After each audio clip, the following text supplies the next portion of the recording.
Welcome to the Emotional Balance Sheet, the go-to podcast for parents with multiple kids, especially those with twins, triplets, or more, who are navigating the maze of modern family life and personal finance. Whether you're overwhelmed by education or retirement planning, parenting dilemmas, career transitions, or trying to define your purpose and plan, we're here to guide you with empathy, encouragement, and expertise.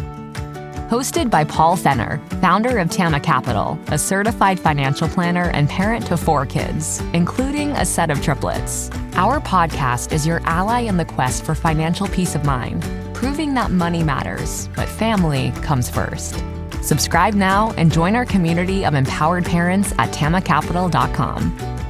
This podcast is for informational purposes only and should not be relied upon for investment decisions. Clients of Tama may retain positions in the securities discussed in this podcast. What does comprehensive financial planning even mean? At Tama Capital, it means a family office where lifestyle planning such as retirement, college, portfolio management, and tax prep and planning are all under one umbrella. But it goes beyond numbers. We focus as much on the emotional side of financial planning as we do on the financial side. We get you. We understand your challenges of building a family, business or career, and a healthy life. We are devoted to wealth planning for families like yours because we are you. Learn how our family can help your family by visiting tamacapital.com. Have you ever taken the time to think about who you are? We all have multiple identities, but how do these different people represent who we are and how do they come together? Christina Gossayn, a behavioral scientist and Ph.D. candidate in organizational behavior, has focused her research on how identities evolve over time, especially under the mantle of responsibilities that come with age. Our self-reflection can take a back seat as we juggle various roles from professionals to parenting, as we've often talked about on this podcast. For many, particularly working parents, the struggle to make time for reflection is real. Christina and I discuss practical ways for individuals, especially parents, to prioritize and define their purpose amidst the hustle of daily life. So as we prepare to embark on this journey into our own self, I invite you all to take a step back, reflect, and maybe discover something new about the ever-changing landscape of your own identity. Please enjoy my conversation with Christina Gossayn. So Christina, welcome to the Emotional Balance Sheet podcast. Let's just be honest with each other. I know that you have a little bit of nerves going on because you've never been on a podcast before, but that doesn't mean that you are not on your way to being an expert in your field of behavioral change and science. So I'm looking forward to the conversation today. Thank you, Paul. Much appreciated. I'm super excited to be here, even though the little butterflies are fluttering around everywhere. But yes, I guess there's a first time for everything. And yeah, let's have some fun. Like we were talking beforehand, one of the reasons why I wanted to have this conversation with you is that there's a lot of moms that listen to this show. I get a lot of feedback from my moms. And most people know that I'm a financial advisor and I primarily work with families who have either twins or triplets or 3 or more kids, and everybody's busy. I don't think there's anybody that's not busy these days. And one of the things that I found interesting about your work and just looking over your LinkedIn profile was this question of why do people not just take the time to think about their identity and their roles? And I think it's something that my wife, Teresa, and I struggle with. I know a lot of families I work with struggle with. And I'm always trying to figure out, and that's why I love having conversations with experts like you that can kind of lead some or shine some light on the whys. So why don't we kind of start there? Is in your research and your doctoral thesis, which we'll get into, start if you could give us an idea of like, why do people not give themselves, like I call it, the gift of time to really think about their identity or what they want to do? I think that's such a great question. And I think the first thing that pops into my mind is that, when we're much younger, we have this abundance of, or at least what seems like an abundance of time, but we kind of don't really take note of what is happening inside. We don't really have that cognitive aptitude of looking towards your identity. We're not that reflexive yet when we're younger. And as we get older, as our responsibilities increase and we start chasing goals and, these expectations of where you have to be in life come at you, and responsibilities, families, all these different things start coming your way. And now your time is more filled up, and then you have less, the more aptitude you have for being reflexive in terms of thinking about who you are, why you're interested in this, as the seasons of your life change as well. I mean, from year to year, we're all adapting. Identity is not something that is fixed. It's a constant reevaluation. It's repairing, maintaining, forming, all these different evaluations of yourself. So in essence, it's a very reflexive process. So as you get older, you become more reflexive by nature.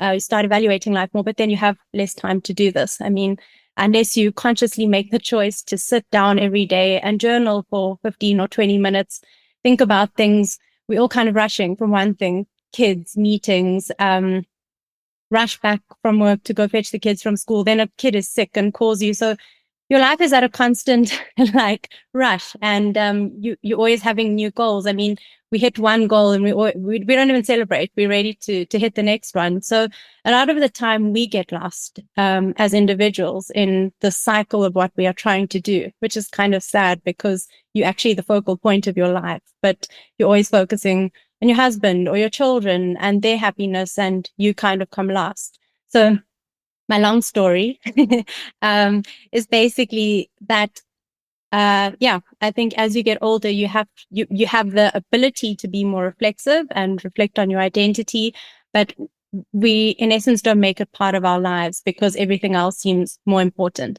So I think it's really important to be reflexive about who you are, your values, your choices, to look at all your different identities. We have so many. We have our personal identity, which often comes last. Like we see this, or I saw it at least, and different studies as well with working mothers in particular. You're balancing all these identities, your work identity, your social identity, your personal identity. And I mean, your social identity comprises of so many other various identities, but the personal identity came last. With all the women that I interviewed, it's kind of the thing that gets dropped off. So when you have to drop a ball, it's generally one that affects you. So, if you won't make time for yourself, you won't go to the gym, or you'll cut out things, your social life, before you would cut out, maybe doing something for your child or for your husband or for your work. So yeah, I think identity is something you have to prioritize. The same way we look after our bodies and we try and eat well, go to the gym, being with yourself, reflecting on yourself, who you are, your different roles, what your identity looks like in those different roles is super important. So I think it's one of those things that has to actually come into the kind of the well-being sphere of life, which, I guess we look at when we look at things like mindfulness and mental health, but nowhere is there like an identity health. But it is a huge part of who we are. It is who we are. So, and I think a lot of the time we feel this dissonance, especially for moms, like you're trapped between so many different worlds and so many different identities. And a lot of the time they conflict, and you have these identity crises or tensions that you have to constantly manage. And it's not easy. And it's all going on in your head. So there's no one to really help you except yourself. So yeah, I would agree. There's a lot going on inside your head there. That's a really interesting point that you make, is that as we get older, we actually become more reflective, but then at the same time, we'll tell ourselves we don't have the time to stop and think about it. But it really comes down to a matter of prioritization. Really, is in my world, I think about opportunity cost a lot.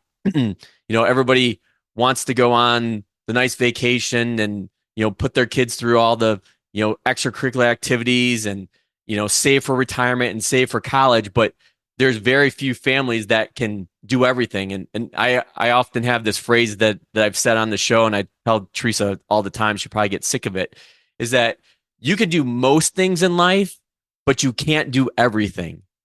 And so one of the, I think, roles that I see myself as an advisor, and especially trying to focus on behavioral change, is trying to help people align or first define what their purpose and objectives are, and then align them to the financial plan that we create, and making sure that they work well together.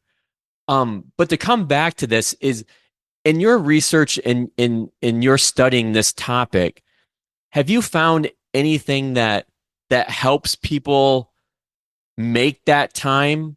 Like, so they are doing the reflectiveness, I guess, inside their own mind, but how do they best take the time or make the time to do that, to slow down and really think about what it is that they want in their identity? Because I struggle with this personally, but I see the families I work with struggle with this, and just helping them define what their purpose is. So I think that's a great question. And just before I answer that, something you said just triggered off something one of the ladies had said in one of my interviews, or the woman, sorry. And she said that, there's this analogy of, in your life, you're juggling all these balls. Some of them are glass balls and some of them are rubber balls. And she said, your whole life, you'll be juggling these balls. And she says, you have to be really careful about which balls you decide to drop, because you're going to have to drop some of them. But make sure you drop the rubber ones, because they'll bounce back up and you'll get them back into the juggle at some point. But when you drop the glass ones, that shatters.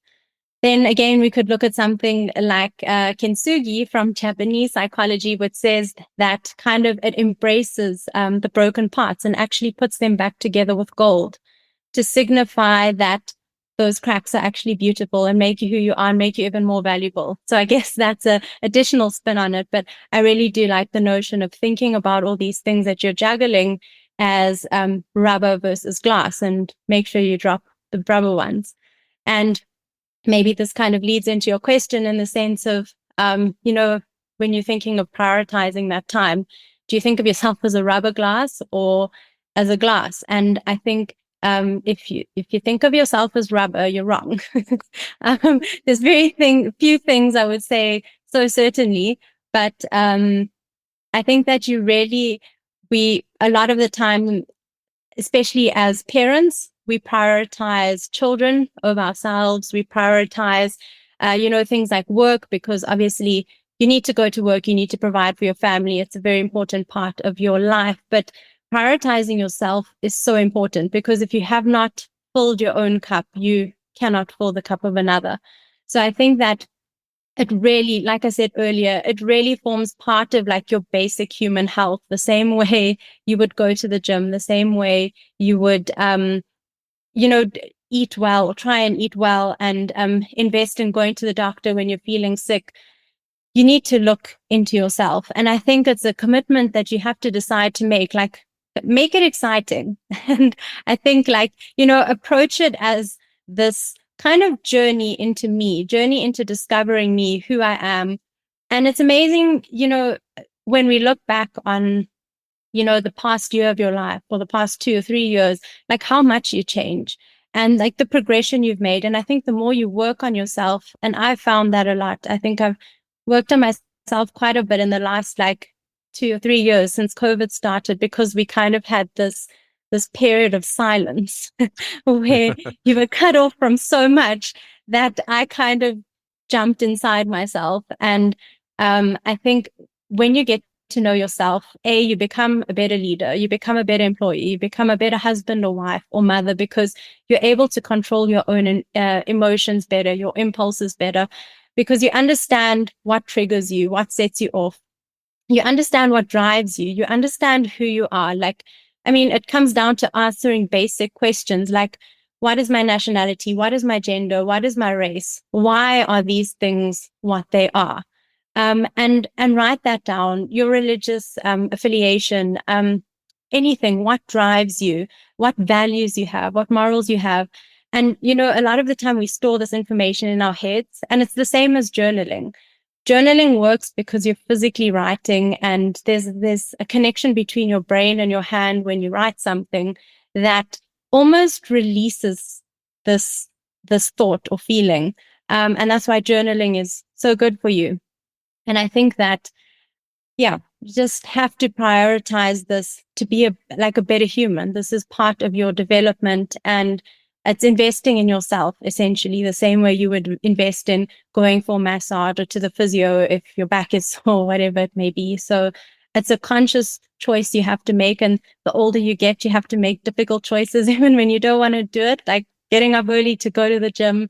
And this is not, you don't have to spend 2 hours on yourself. It's, 10 minutes every day. If a thought pops in your head, like jot it, make a note on your phone and jot it in there to add to your, this kind of evolution of what your identity is, the various identities you have. And again, as I said, it changes. So, you might go through a divorce, or your child might pass away, and suddenly there's this huge happening. And that's something that you include there, and you see how your identity has shifted from that experience. And, it's a really good way of evaluating yourself and keeping yourself on track. Working with the women in your study, because it sounds like one of the things that I often talk about and I research quite a bit. I'm a big James Clear fan, Power of Habits, or Atomic Habits.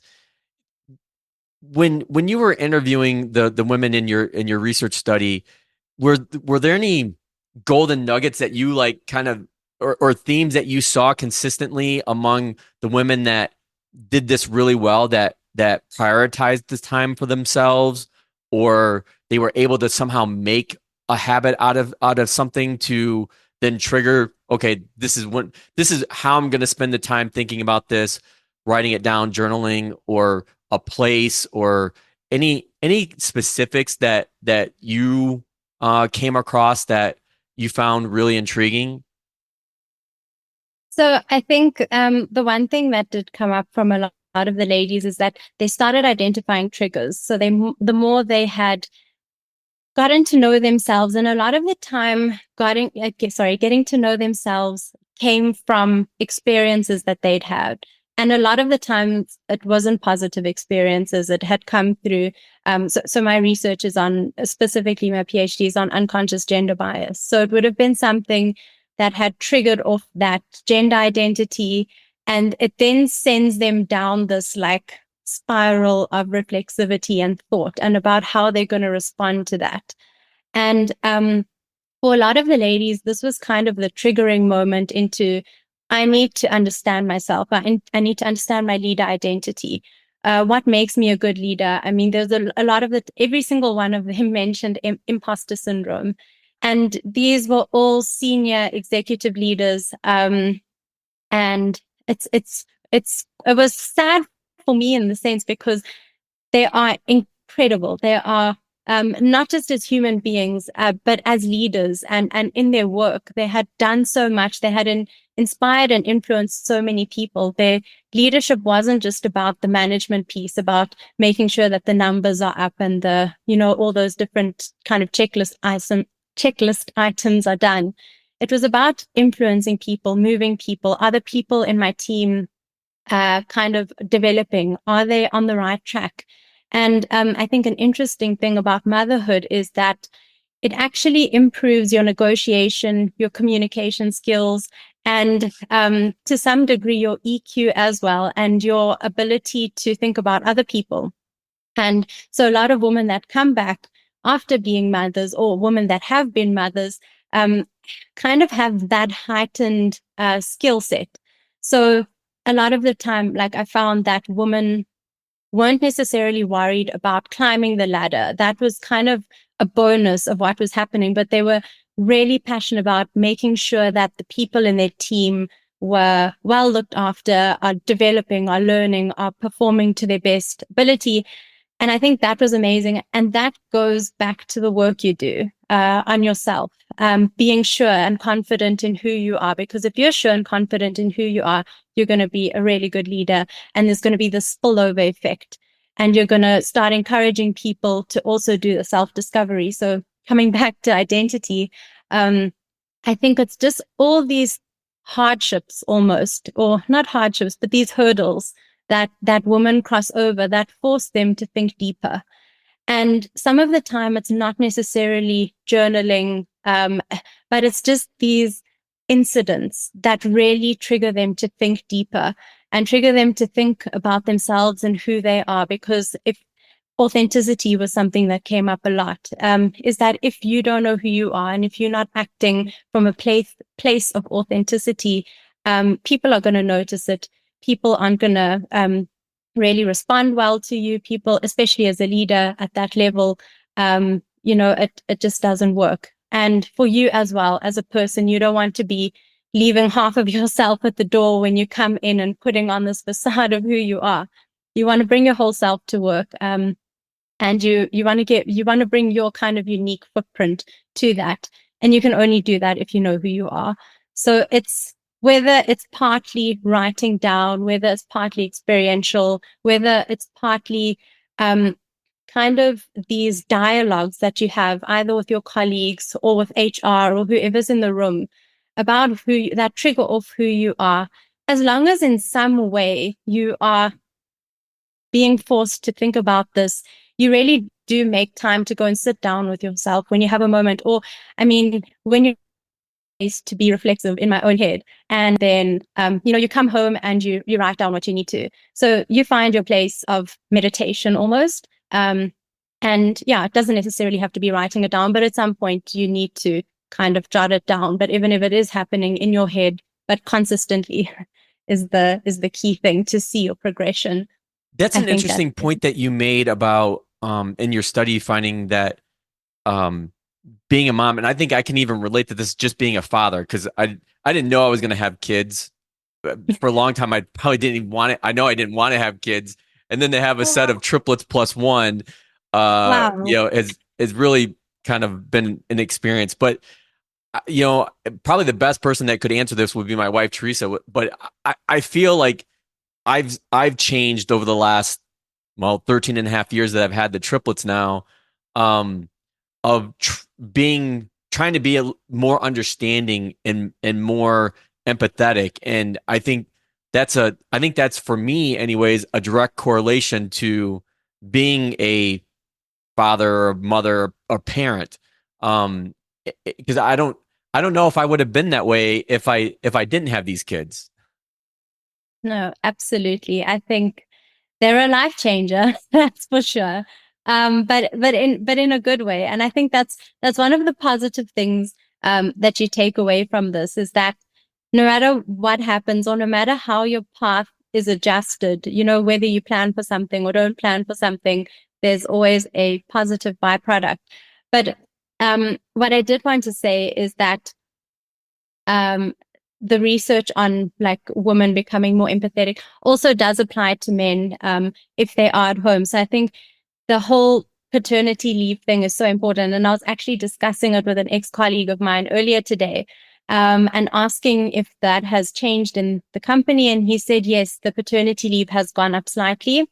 And I think it's so important because other than the benefits between the baby and the parent, it gives mom time off too, but it also gives dad that time to bond with a child that traditionally a couple of decades ago or not too long ago, men would never have done. And men would also be able to develop that empathic side and be able to experience a different side of the characteristics that they hold. So men are traditionally more, agentic in their ways, and women more empathic. And I think that it's then that shift again of that men experiencing something different from what they're used to. And not all men, I'm generalizing here, but it's a wonderful thing to take on those traits and just experience something different and maybe come back with a whole new perspective. Like I think for myself, the other day I was speaking to someone and they were asking me to describe myself. And this is like one of the best ways to kind of see how you rank the different identities that you hold. So for example, even if you go to a job interview and they ask, okay, so tell me about yourself. Like, what's the first thing that you say? Is it like your greatest achievement? Is it your job title? Is it your academic achievements? And what is it? Because I know it might change in terms of the context. Like if you're with a group of mothers, maybe like the first thing you'll attach to is your mother identity. Or if you're with a group of like academics, maybe the first thing you'll put in there is your academic achievement. But it's just to see the hierarchy, the ranking, how that changes. And that is also a really easy way to judge your identity is like, okay, if I'm in a job interview or someone asks me to describe myself, how do I do that? And to come back to your point about empathy, sorry, my long stories. No, this is good. This is good. But I was actually thinking about this other day because somebody I had met and we were kind of just there's this program I'm attending and kind of all the attendees are kind of meeting virtually at the moment. So we're all trying to like introduce ourselves and it's quite funny because you just see the way different people introduce themselves. And I kind of thought in my head, traditionally, I would introduce myself with either my academic or my work information first, and then kind of go into like the more personal things. And I think, like I said earlier, I've done so much work on myself in the last like 2 years that I feel like one of my greatest traits is this piece on empathy that I've worked on. And empathy, not necessarily just in the traditional sense of it, but being able to be in a conversation and understand someone else's viewpoint. So let's say you and I are disagreeing on something, or whatever it may be. So we're disagreeing on something and I can then stop and not say anything and put myself in your shoes and convince myself why I should believe your point of view. And I think that's really important and also really important to sometimes also just be quiet and let things kind of move in your head and not just listen to yourself, really listen to other people, their viewpoints. And I think that's almost something I would like to try and change about the way I answer the question. If someone asks me to introduce myself, to rather introduce something like that first, like say, like traditionally I would introduce myself with my work or my academic background, but like this is something I really feel like proud of that I've accomplished within myself in the past while is to be this way, because I think fostering better communication just helps with everything and just better human relations, like understanding somebody else's frustrations, understanding why they feel like that is even more important. So being able to just that empathy is really important. And I think that's something that children generally give parents or teach parents from a very young age, and just to think about somebody else, first. And that translates then into everything else that you do. That's an interesting topic too, because and I didn't write this question down, but when we think about, I think especially here in the States, and I've read about this before, I've heard others on podcasts, and I don't know if this is I think this is more maybe an American thing where we identify so much with our work. When you first meet somebody, and one of the first questions is, well, what do you do? And it's always in that work, career, business context. And obviously, our identities are made up of so many different, we're so many different people. We're husbands and wives and partners and spouses, and our work and our parenting, and our social relationships, things that we're involved in from a social standpoint, and like trying to wrap all that into like a one sentence line, like defining like, oh, this is me, this is my identity, is extremely hard. And I think the default here, like I said, in the States, just comes back to your career. And while your career is important, I think it largely defines who most people think they are. And I think we can go off the rails with that. Yeah, no, I really love that. It's so funny because I once read this kind of I don't know if I could call it an anecdote, but it kind of put exactly what you said into perspective, where someone said they had gone to France.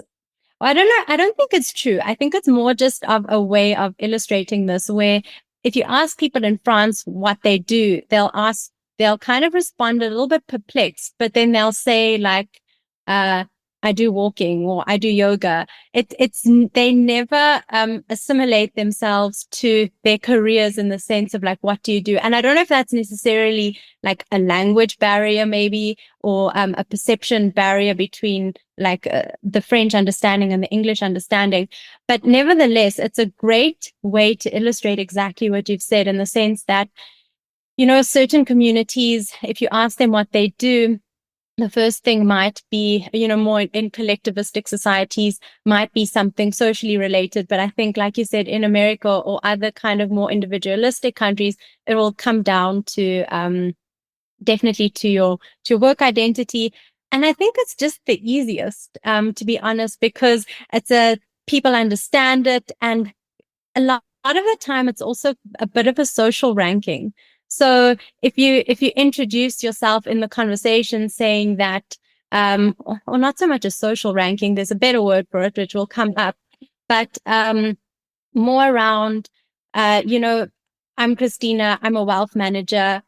There's already something to attach an identity. All these things go off in your head about what a wealth manager is, what they do, the kind of social ranking they come from, all sorts of things. So it's not just the word, you're assimilating it to the whole stereotype. And especially, I think, in certain communities, if I had to think about a much poorer community, maybe for them also, if they had a job at like a corporate, that might be a great way to kind of inflate their identity a little bit. Whereas I'm trying to think about somebody who maybe was, had more of a lower end job. Maybe they wouldn't start with their job first, and maybe it would be an achievement first, or an affiliation to like the church or something. But I think it's really interesting to see the first thing that people identify themselves to, and just to look at it in the broader context too. I think is really important.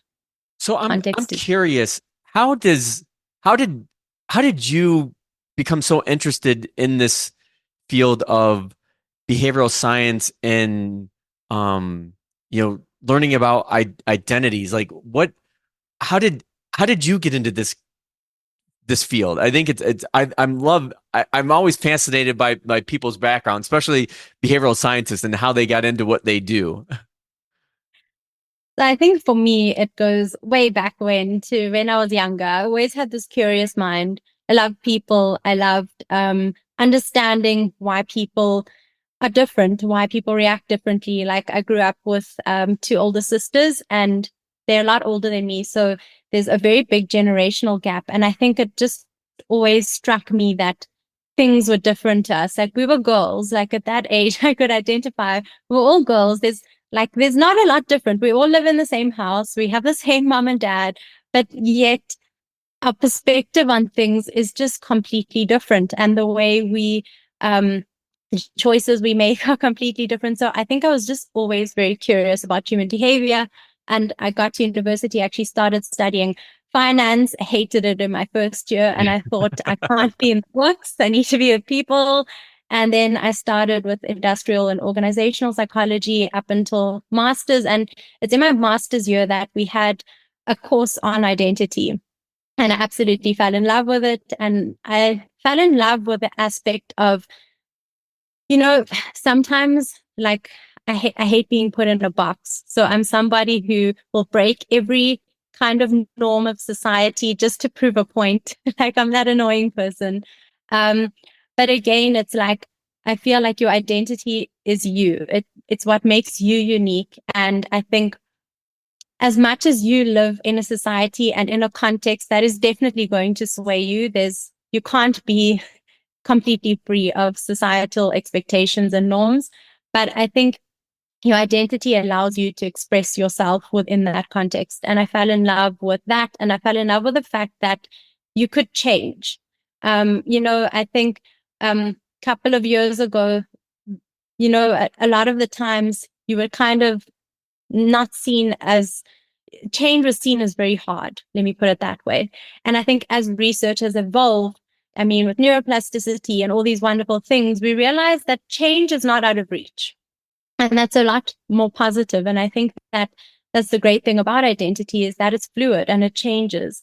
And a lot of kind of tensions and happenings in your life change that. And I love that. I love seeing progression, whether it's up or down, left or right, like whatever it may be. It's amazing to see the journey an individual goes on and how that journey changes. What completely goes and what journey do you go on and then come back and realize that, no, I was actually good the way I was, or, you realize that you really need to change and you do change. And I mean, then you have kids and, you learn all these things about yourself. And I think you learn a lot about yourself through your children as well, from what I've heard. I don't have children myself, but my sisters have children and I observe a lot. And I think that they really teach you who you are, because now you have to think about the values you're instilling in your child and making sure that you're giving them the good skills to the best of your ability. And you question yourself a lot too. So yeah, Sometimes it's like looking in the mirror, and then other times it's like the mirror staring back. I'm like, I don't even know who you are. And that's amazing. And I think that's the best part about identity. Sometimes you're lost. And that's also a good place to be, because sometimes things happen in your life that just throw you off completely, and it's okay to be lost. And then the magic happens again as you start finding yourself. And that again means you going into yourself and you doing the work and researching and understanding that I'm not the person I was 10 years ago. 10 years ago, maybe I loved partying and going, and now I don't. And that's okay, because sometimes you feel like, what's happening to me? I don't like doing that anymore. I don't like that group of friends anymore, or whatever it may be, or I don't like running anymore or yoga. And that's okay, because you do change. Your experiences change you. Your thoughts change you. Your reflection changes you. Life changes you, the things that happen to you. So I think that's just the amazing thing about identity, is that it's so fluid. I think the main parts of you will stay the same. And when I say the main parts of you, I think it's those really fundamental, like core values will generally stay the same. Unless there's very big events that kind of shift all of that. But other than that, it's this amazing journey that kind of like paints the picture of who you are. And I think, I'm sure by the time you get to like 50 or 60 and you look back at your identity, it's this fascinating journey. And I think that we need to embrace that. Yeah. Yeah, that's a really interesting point there, because I was just actually on a call last week with Brian Portnoy, who we're both mutual friends with, and the discussion was around when you look back at yourself, and this is some work that Hal Hirschfield has done as well, is if you look back at yourself today, 10, 15, 20 years ago, you can rate yourself on a scale of how much you changed from like 1 to 10. And when you do that, people usually score themselves pretty high, like high meaning like, yeah, I've changed. But then when people think of but then the question is, okay, how much do you think you'll change in the future? So maybe looking back, you rate yourself as an 8, but then looking forward, you only rate yourself as, well, I'm not going to change at all. Like maybe I rate myself as a 3 or 4. But yet you just told me that you've changed. The person you are today is not the person you were 5, 10, 15 years ago. So why don't you think that you're going to change in the future? And I think that's really fascinating, because it kind of goes to the whole growth versus fixed mindset, which I'd love to read about that as well. And I think that kind of ties back into what you're saying as well. No, absolutely. I think that's such a great one. And I think as humans, we tend to overestimate a lot of things. And I think looking back, let's look at the looking back part first. I think one would tend to overestimate how much you've changed when you're reflecting back like that. Whereas I think if you had to then go and say, okay, write down all the ways that you've changed, I think your answer may change slightly. It's kind of like that situation of like asking somebody, do you know how a toilet works? And we'd all kind of be like, yeah, we know how it works. And then it's like, okay, tell me how it works. And then you're like, so you push the lever and then the water goes out. And you don't know there's a piston and a this and a Yeah. that. Like, you don't know all of those like magical components. And I think that's kind of the same thing here, where when you're looking back, you can almost, your memory is distorted slightly when you're looking back. So, yeah, I think we tend to overestimate, we're overconfident. I think that's the word. And I think looking forward, you're also overconfident about like, I've done all this work and like, I've had such huge change. Surely there can't be that much change going forward. And I'm so old now.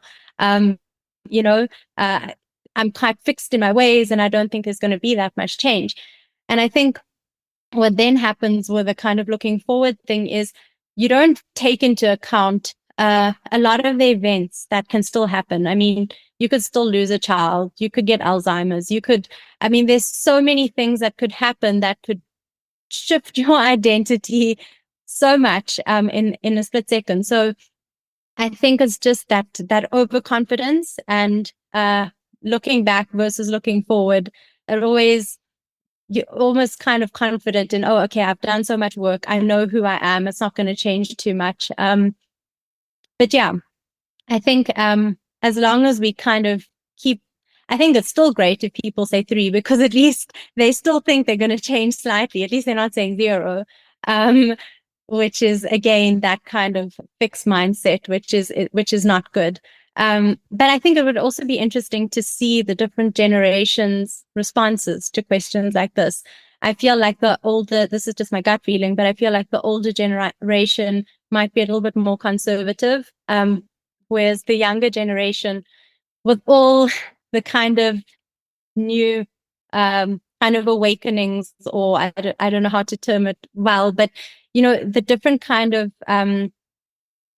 experiences that they have and the things they are faced with very different. Like it was very traditional world way back then, and now Right. it's a very progressive world. So there's a lot of different things you're thinking about. So your identity is constantly being worked on in the younger generation. I mean, just go into social media for 5 minutes and you've probably like hit so many identities that have tensions and there's dissonance everywhere.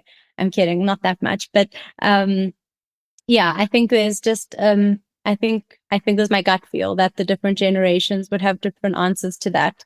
But yeah, it's an interesting one, and I think having that growth mindset is key, and I think it's something that we want to kind of teach everybody, that where you are right now is not your final destination. As in terms of your identity and in terms of everything in life, nothing is fixed. In terms of your brain too, the research on neuroplasticity is incredible. And I think that just knowing that you have the ability to change, to form new neural networks like throughout your lifetime is just a game changer. So yeah, I think it's important for people to just go with the flow of who your identity, like where your identity is taking you, and notice those points of tensions. And it's just looking inside of yourself, I think, is the biggest takeaway. So I've got probably a dozen more questions to ask you. So that just means that we'll have to have another conversation. But typically, my closing question I ask all my guests, which is, what is the best thing about being a parent? And I know that you don't have kids yet, but you disclosed to us all that you are an aunt. So let me twist the question a little bit. What is the best thing about being an aunt, Christina?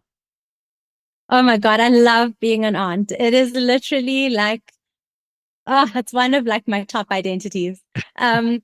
And my favorite thing is gonna make all the parents angry, because my favorite thing about being an aunt is being able to spoil my nieces or my nephew, take them out, feed them all the chocolate, and be the best aunt, because the aunt allows them to have cakes and chocolates and sweets, and then take them home and give them back to their parents, and then go back to my quiet life.